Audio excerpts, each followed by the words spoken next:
really nervous. Yeah, I know, right?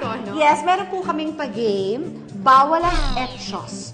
Purong katotohanan lang. At ito, ang gagawin lang, kailangan sagutin nyo lang ang itatanong ni Direk Philip tsaka ni ate. Ayan. Pag hindi kayo sumagot, may consequence. Consequence. Consequence.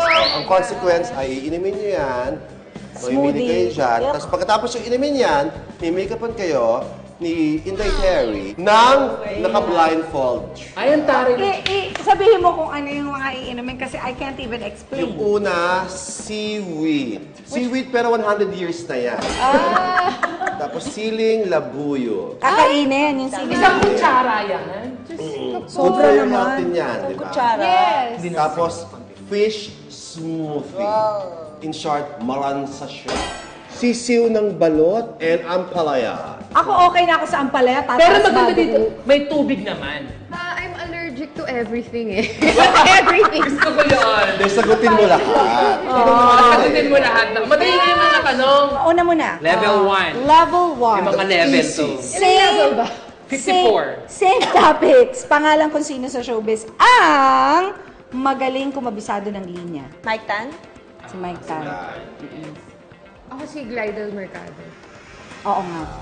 Bilang 100 years na siya sa showbiz. Hindi, pero dun ko nakita yung professionalism kasi Professionalism. feeling ko since matagal na siya sa showbiz, pwede na siyang chumika beforehand. Pero hindi siya chichika until tapos na yung scene. Okay. Panalo yon. Idol mo sa acting. Yan. Uy, ang dali. Jacqueline Jose. Nice. Si Jacqueline. Ay, Rian, doon mo Si Eddie Garcia. Okay, kinabahan ako. Akala ko nandun ka na agad. Uminom kasi walang idol. Ano yun? Pinakamaganda. Pinakamaganda. Carla Abellana. In fairness. Ganda yun. Maganda naman talaga si Mama ate. Mary na yun. Eh, no? Papunta na sa mamamig. Punta na sa mga. That's a good one. Uy, wag na ako, Ian. Nakakainis. Sige, Megan Young. Miss Word naman yun eh. Next. Okay. Ay, nakakatakot to ha. Ay, grabe. Bawal ka magsalita sa mga kilalang pinakapangit. Ako si Terry. At hindi pa niya turn ha. Pag-ibigay pa ka, Taria. Sabi ko, kukunin ko rin yung pagkakataon na to. Pero, Oo, kasi sumagot na kayo kasi baka mamaya talagang kailangan niyo na uminom. Oo. Si Fifi po. ayan! Akala mo ha!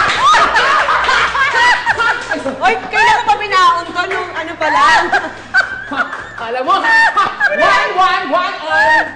one all. Ay, ano na ako sa'yo, malapit ka na yung kain. Pakain na ako eh. Yung namatay na lang ako. Andrea, totoo ba yung sinasabi? Pero sa totoo. Totoo ba yung sinasabi? Oo, Andrea, grabe ka naman. Hindi naman sinabing pangit na matanda. Okay na sana yung ginawa ni Andrea dun lang sa pangit eh. Andrea, tatandaan ko